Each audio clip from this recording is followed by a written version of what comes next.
I think we're live, pal. There we go. Even though the clock timer says we've been live for a minute, we haven't been. I think we're live now. Hi, everybody. Hi, Dr. Nick. James Stewart, Skaz for the Green Teamers podcast. It is Sunday night, April 13th. The NBA regular season has ended. And for those keeping score at home, which hopefully you are scoring, it is the weekend. The next regular season NBA game will be on NBC. Dun, dun, dun, dun, dun, dun, dun, dun, dun, Love dun. that. It's great. Round ball rock. So a lot of stuff to talk about as the Celtics season has wrapped up now. They are officially the 2 seed. They've been the 2 seed for a while. I thought they were going to go for the 1 seed, but they're not. So the Celtics finished the 2024-25 season with 61 wins, which is 3 shy of their team total from 2023-2024. And they only had Skaz their starting lineup for 13 fewer games than last season. So how do we feel about the Celtics going into the playoffs? Yeah, I mean, honestly, I feel great about the Celtics going into the playoffs. I think obviously the biggest concern is Jaylen Brown, but if you take a bigger picture look at it, coming like from when we were coming into the season, I would say that I was of the belief that they were going to win 55, maybe 58 games if they were kind of really going for that 1 seed. Obviously, I didn't expect 3 teams to win 60 games this year. That hasn't happened in quite a while in the NBA. And I think we were of the belief that, they need to rest guys more this year. Horford's older. Porzingis is coming back from an injury. Tatum and Brown played a ton of minutes. And they kind of did all that and still won 60-plus games. And, one of the elite teams in NBA history by all metrics. Hopefully they can end that with the title. So, yeah, I think a really impressive year top to bottom from the Celtics coming off a championship. The benches look deeper this year, more guys taking up, Pritchard's ascension. So, yeah, I feel really good about this Celtics team headed into the playoffs. So this is the boring talk show part of it, right? I feel good if we can turn injuries off. I feel good if we don't get fatigued by minutes. Jaylen Brown, Ramona Shelbourne reported that Jaylen Brown received pain management injections in his right knee in an effort to be ready for the playoffs. That was earlier this week. I think this happens a lot more where players take the needle during their rehab. I think it's a big deal because Jaylen Brown was closing in on that 65 game minimum to be eligible for all NBA awards, which I think he would have gotten. He would have gotten one, I think. I think he would have either finished third all NBA team or he would have finished on the second all defensive team. I think. And it's not necessarily because he's a top 15 player in the league. It's if you go down the list, like Wemby didn't qualify, Anthony Davis didn't qualify. There are all these other players who didn't qualify. But I think when he looked at it, he's like, the playoffs are the playoffs. And it wouldn't surprise me, Skaz, if we found out at a later date that whatever incentives were in his contract, and we do not know them, we are speculating because it was reported last year that he missed out on a $2.2 million bonus for not making an all-NBA team.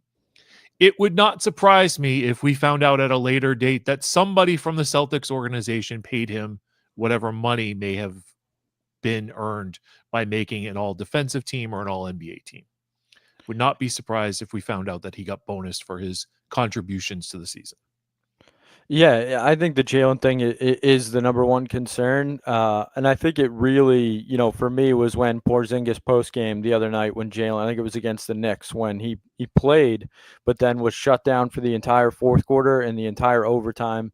And look, if you're a guy like Jaylen Brown, you're not getting shut down for the fourth quarter and overtime for no reason. If he's out there, he should be playing. He shouldn't be out there if he's that injured late in the season. And then Porzingis post game to say that we love JB. He's a warrior, but at what cost? I think is what Porzingis said. At what cost is he out there right now? That raised some red flags for me. So all about him, getting the rest, getting right, whatever that looks like, pain management. I almost wonder if he did play some of those minutes in those games to try and see, what it was going to be like in the playoffs, like what he was going to be, playing through. And then he kind of got the mental idea, okay, this is going to be, tough, if he is as banged up as we think. And so they were like, all right, let's shut it down, get the injections, and then now you at least have some, mental idea of what's ahead of you in the playoffs. I'm not an athlete, especially at 44 years old. I move the wrong way and it hurts. But to emphasize your theory, Skaz, he went out there to know what he can do, what he can't do with the knee as it is, with the knee having to probably be shot up a bunch of times. And if you figure out, okay, I can't cut this way, I can't do this way, I can't defend like this, but I can defend like this. And yes, it puts pressure on my left knee or my left leg, or it puts more pressure on the help side defender. At least now he's got an idea of what he can do. That's emphasizing your point. I actually have it listed as the second concern on the Celtics, guys. I'm small W worried about Tatum's ankle. And we saw the horrific thing against the Knicks. He came down. We thought his ankle was crushed. He missed a game because of the ankle. Because Tatum has bad ankles. And remember game 7 against Miami? He was ineffective, and I don't believe he would have played in the finals. Or he would have been hyped up on a ton of medication that year had the Celtics made the finals. But Tatum's ankle, that kind of worries me. I don't know anything, but it kind of worries me that he's one bad landing away from it being over for him for an extended length of time, or being shot to the high gills with medication. Yeah, this is and it's absolutely a valid concern. This is something that Warriors fans kind of had to go through with Steph for a little while. Steph has, had bad ankles his entire career. He's had a couple bad falls, and even in college, he's got bad ankles. But the thing with Tatum though is he's proved, he's going to be out there. I maybe I'm, I hope I'm not jinxing it, knock on wood, but he's out there every night. His health, I mean, he just plays more basketball than anyone else maybe in the world, so that's why I have such a belief in him. But yeah, if he goes down, they're porked, absolutely porked. And we talk about how like Tatum doesn't get enough credit for playing and for wanting to play. I think that's a very important thing. I'm gonna go down the rundown of your rundown specifically, Skaz, because quite frankly, I've been scatterbrained all week. A lot of stuff going on. Pritchard in the playoffs is. Oh, by the way, the Joe Mazzulla comment that I do want to add into this conversation on Jaylen Brown is Joe Mazzulla on receiving the Jaylen Brown the knee injury, just part of the rehab process for him to get back to his absolute best. Joe Mazzulla says he's 100% confident that Jaylen Brown will be ready for round 1. The coach isn't concerned about it. He's got to play it that way. But that doesn't mean that I don't have to be concerned about it, and you don't have to be concerned about it. But concerns in your rundown, Skaz, which you were so nice enough to put together, a little outline. Peyton Pritchard in the playoffs. So let me give you his numbers last year. 19 games, 19 minutes per game, 6.4 points. 9 games he was a minus player. 3 of those games were losses. Yeah, so he's got to be better than that this playoffs. Yeah, and my line of thinking is that, you're going to see more of Peyton Pritchard in this playoffs than you were, last season, I would think. I also think that, you're not sneaking Peyton Pritchard onto the court anymore. You're not getting him just out there for situational basketball at the end of quarters, because everyone knows that's exactly what you want to do.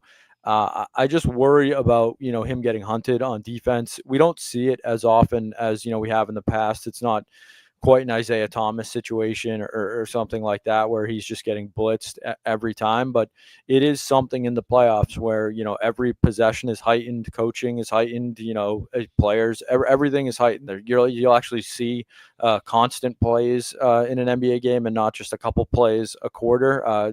Teams are running full sets. So that is something I worry about with Pritchard, that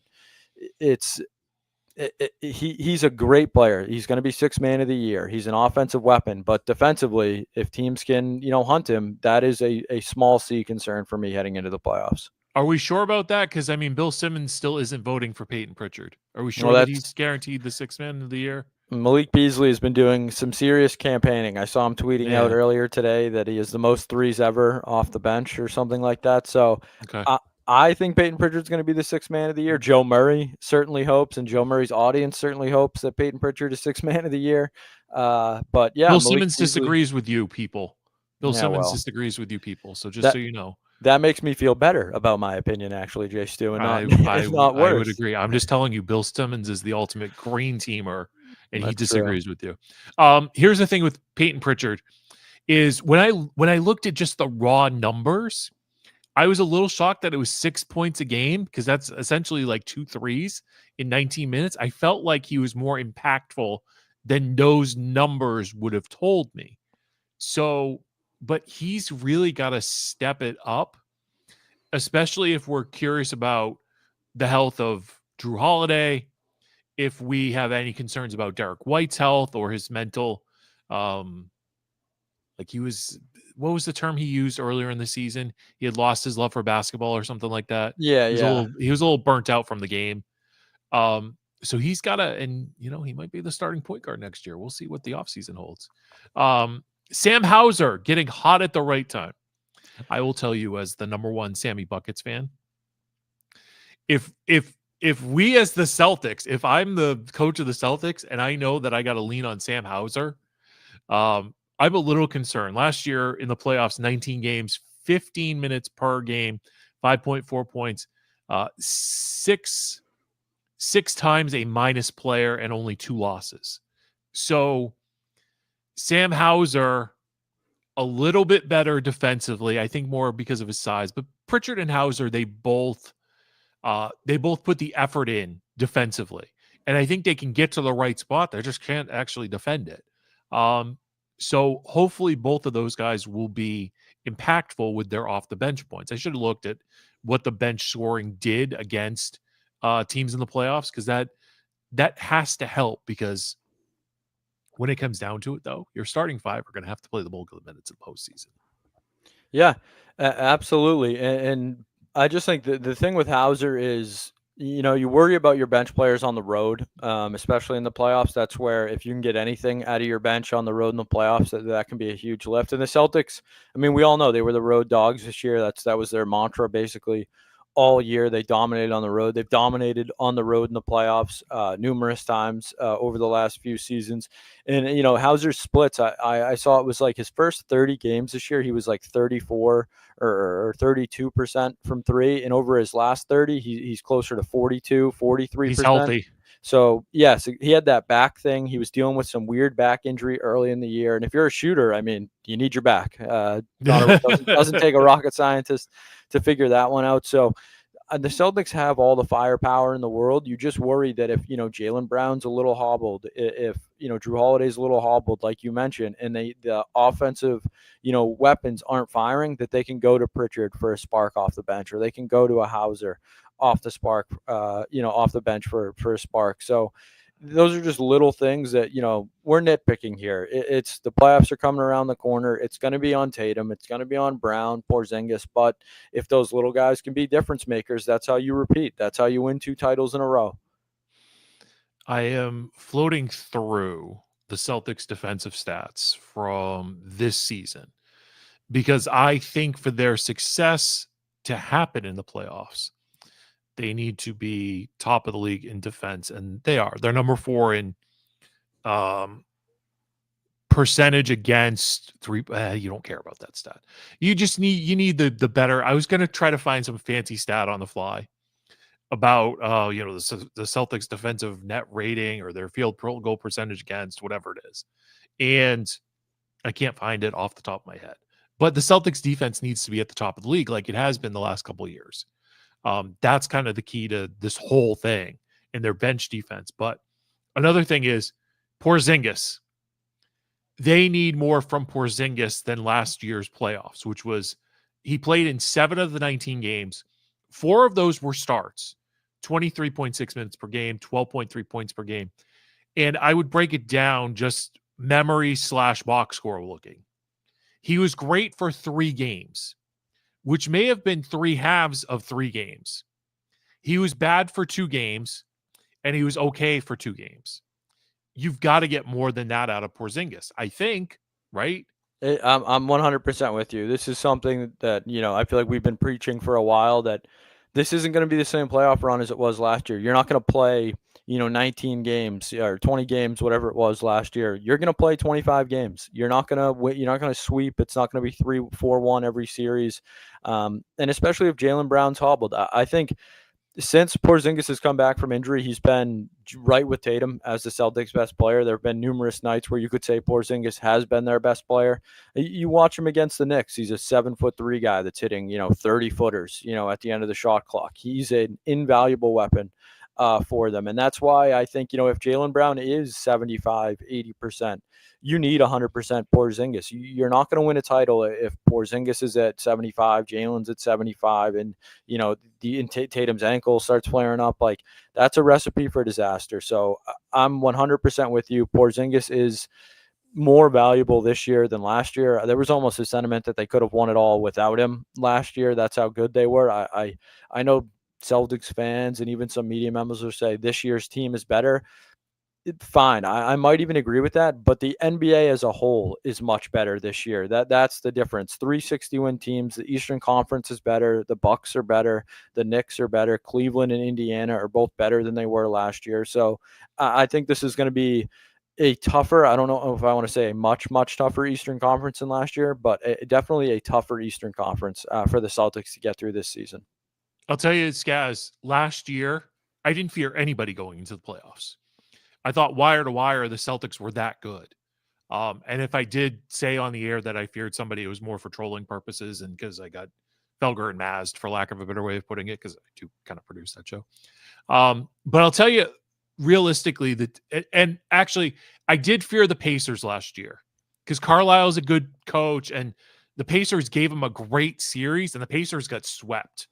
Right? We can agree that the Pacers gave the Celtics the best series in the playoffs. Yeah, I would agree with that. So I fear the Pacers again.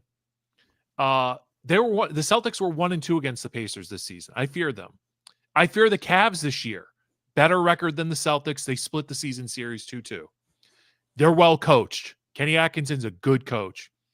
And they have Mitchell, who's going to get MVP votes. They have Evan Mobley, who's going to get MVP votes.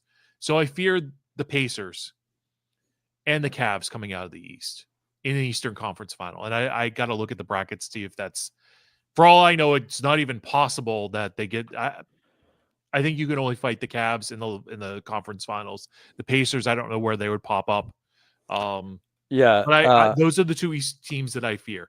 I have small f fear that Orlando or Atlanta is going to extend the Celtics into 6 or 7 games because they lost the season series to both of those teams. But it's all lower cases on the fear. Maybe the old Glenn Ordway, I'm a scad. But the teams that I fear, capital F, are the Cavs and the Pacers as we go into playoffs. Yeah, so right now it's Pacers Bucks in the first round. That's the 4-5 on. Pacers should win that. They should. I think it's like -160. I think is the line. And then it's Knicks Pistons. That Pistons should team, beat the Knicks. They're frisky. They're definitely frisky. So it would match up that you would probably not see the Pacers or the Cavs until the Eastern Conference Finals. Well, you wouldn't see the Cavs until the Eastern Conference Finals, but the Pacers, it seems like you wouldn't see them until the Eastern Conference Finals. Okay. But yeah. So for me, Orlando or the Hawks don't really scare me. I almost think the Celtics have been kind of waiting for this. They're like, waiting for someone to throw blood in the water. They've been, they're going to be healthy. They're going to have a week off. The Magic, I would say if you were going to say which team is more likely to push them to 6 games, I would say it's Atlanta. I know a lot of people might say Orlando, but Orlando's the worst 3-point shooting team in the league. They are a worse 3-point shooting team than the Wizards and the Hornets. They're the worst. They're terrible at shooting the 3. Paulo Banchero is a great player, but he's wildly inefficient. And I just don't think you can hang with the Celtics with that, recipe. Even if the Celtics are streaky from 3 in a series, if you're the worst 3-point shooting, team in the league, never mind in the playoffs, you're not going to be able to catch up with them.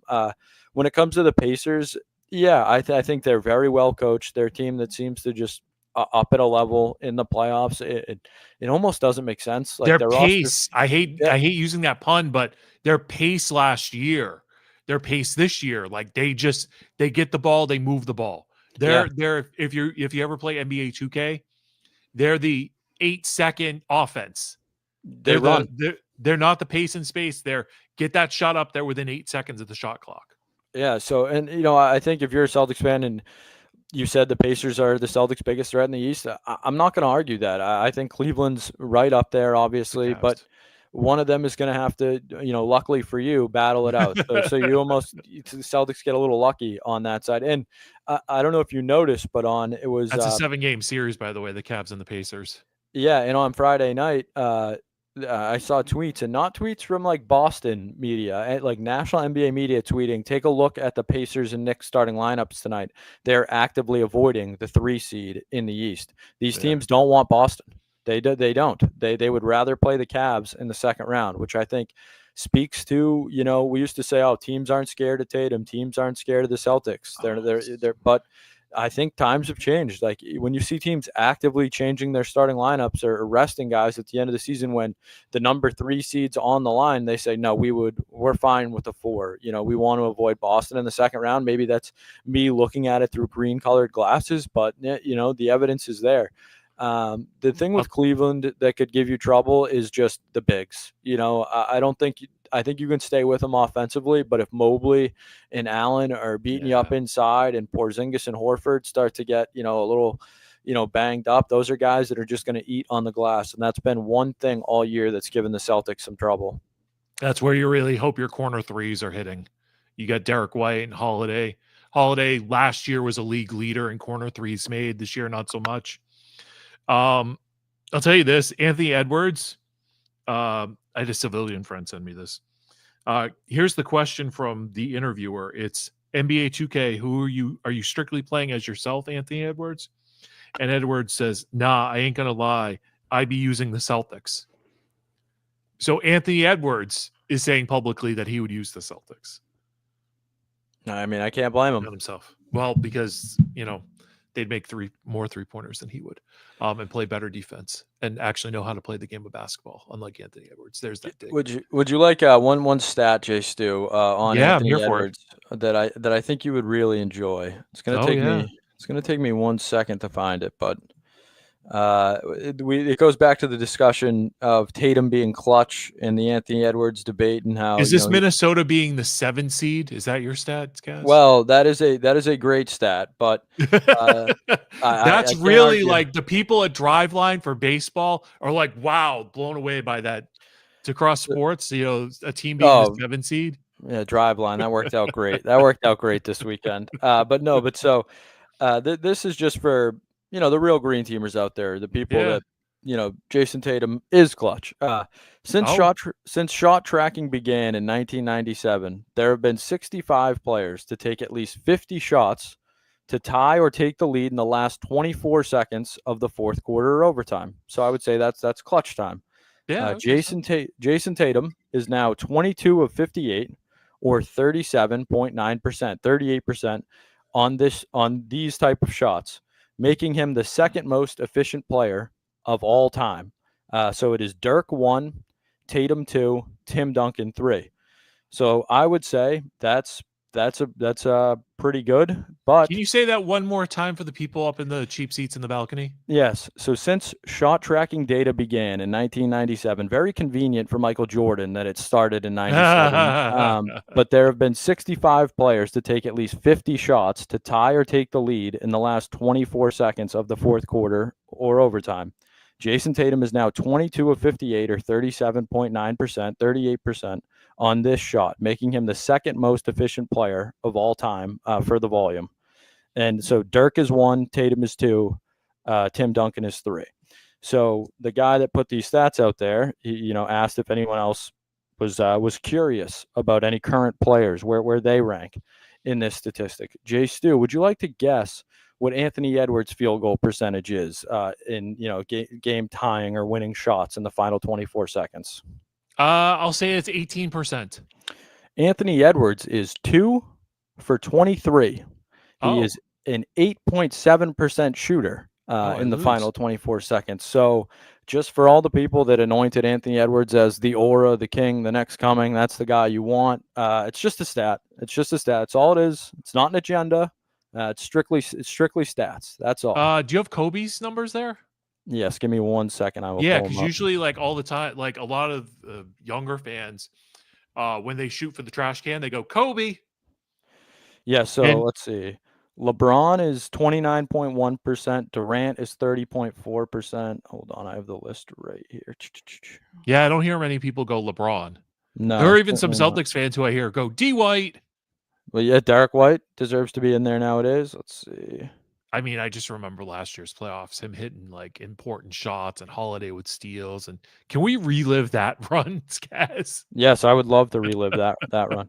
So I have the top 20 in front of me right now. I do not see Kobe Bryant in the top 20. Oh, Kyrie Irving is at 5, that which I doesn't think is surprise me. interesting. No, Kyrie's, yeah, clutch player. Steph Curry's in the top 20. he Uh, should be. let's see. I do not. Let's see. Giannis on that list? I do not see Giannis. How about Jokic? I wonder if Jokic is okay. Kobe Bryant is 33rd. 33rd out on that He list. is a 28% shooter, Interesting. 281. Interesting. So it's just Donovan Mitchell is 56th. So another guy that you Oh, might be seeing pretty soon. But Jason Tatum second on that list. Just saying, okay. just a stat. It's just a All right. stat. All right. We deal with factoids here. So those are the teams that I fear. Those are the concerns that we kind of have for the playoffs. I do fear OKC if they make the finals. I fear the Lakers because of the LeBron factor. And if I'm the NBA, I'm engineering a Celtics Lakers NBA finals. That's what I would like to see because it's good for ratings, it's good for business, and the Celtics should kind of beat them in 5. But with the NBA, like that's what they should do. That was the highest. That Saturday night game was like the highest rated game in NBA in like 30 years or something like that. It was insane. I fear Houston just because Udoka knows where the bodies are buried. He knows a few other things too, but he knows how to play defense. And that team's way too young to get to the finals. But I would fear them if they got there. I think, unfortunately for Houston, they're going to get the Warriors in the first round. It looks like for the plan, and I think Ime's done a great job. I think Steph's got one more run in him. Yeah. Although I do want to see a Houston Lakers matchup just so that Udoka can just trash talk LeBron again. That would be great. That'd be outstanding. My kind of last thing, Skaz, is I get all these articles sent to me. Oh, Jokic averaged a triple-double. He's got to be the MVP. To which I say this. Your coach got fired during the season. How can you be the MVP if your coach gets fired during the season? So I am here to offer Jay Stu's MVP ballot. It would be SGA. OKC was the best team in the league, pretty much start to finish. So he's 1. Tatum 2. Donovan Mitchell 3. Tatum, I have full bias for. And I know you probably don't care who's going to win the MVP. But if you get your coach fired during the season, you are automatically disqualified from being in the top 5 of my MVP ballot. Now, I can respect that, and as a guy who loves Jokic, I would spin it and say he's so good. He averaged a triple-double even when his coach got fired. That's the classic spin zone there. But no, I think it's SGA's to lose. I just think it's very weird how the NBA does the MVP. It seems like there's no rhyme or reason. Like this year, it's best player on best team. Last year, that was not the case. Westbrook averages a triple-double. Here's an MVP. Jokic does it, not quite good enough. It's just I love the MVP because there is no direct criteria for it. There is no if you achieve this, you are the MVP. I do like that it's subjective in that way. I just wish there was some rhyme or reason to SGA over Jokic. I just think what Jokic does on a nightly basis is otherworldly. But SGA's team is the best team in the league, and he's the most important part of it. So I have no issues with it. And Celtics fans might hate this. I heard Grandy mention this the other night, but oh boy, the Eastern Conference MVP this year, there's a real chance it's Giannis, and I'm not of that belief. But what he's done over the last couple of weeks, that Milwaukee team, I know we think they might lose in the first round, but Giannis has kind of found something over the last month, and he's an MVP that's won a title before. It's just that's a very scary guy to kind of totally discredit before the playoffs start. So I would just keep an eye on that Milwaukee team. I wouldn't totally write them off yet. All right, let's look at Giannis the last, let's say since March 1st, Skaz. So the Bucks are 13-8 in 21 games. He is averaging 29 points a game, 8 assists a game, 11 rebounds a game. So let's go to, so remember those numbers, Skaz, because I won't be able to pull them back up. Yeah. Let's go to Jason with a Y, Tatum. Let's go to his game logs. Let's go to, we'll say March. Let's keep it consistent. We'll say March, beginning of March. So Jason Tatum, 15 games, 13-2, Skaz. 13-2. Pretty good. Averaging 26 points a game, 7 assists, 8 rebounds. So the numbers are a little less, but there's a 13-2 in there actually, and that doesn't include, 13-2. 13-2. Yeah. Let's go to, and I think the Celtics would absolutely destroy Milwaukee in a series. I'm just saying against the Pacers, I still think the Pacers win, but I wouldn't be shocked if that's a 7-game series, 6-7 game series. I think, by the way, the Celtics swept the Bucks this year, didn't they? That sounds correct. Do I remember that correctly? Feel like that's right. I know they swept the Knicks. Definitely know that one. Milwaukee. Oh, 3-0 against the Bucks, huh? Not bad. Not bad. 4-0 against New York. 3-1 against Toronto. 4-0 against the Bullets. Brooklyn 4-0. Chicago 3-1. Charlotte 3-0. Blah blah blah blah blah blah blah. Denver 2-0 against Denver, but those ones don't count. I did a rant on that already. All right, guys. Any closing thoughts here? No, next Sunday. Well, so we don't know if the game's going to be Saturday or Sunday yet. I heard. I've heard the Garden speculation is 1:00 on Sunday. Okay, so speculation on Friday around the Garden. That's okay. That's exactly what I've heard. So I would think it's probably going to be Sunday. I think I heard Big Jim say that on the air yesterday. So Sunday afternoon, I know you will be at WrestleMania. I will be in Vegas, I believe. So I will. Maybe it'll be Sean Silver. We'll do a little post game or something. But Jay Stu, perfect timing. Though only missed the first playoff game. It's going to be Orlando. They're going to blow them out anyways. Enjoy it. I hope so. Yeah, I hope so. I definitely hope so. I'm excited for you. Seems like it's going to be a great week out there. I know Joe Murray's very excited. Yeah, the big trip. Joe goes out, I think Tuesday. I go out Thursday, and come back. Hopefully I come back late Monday night. Yeah.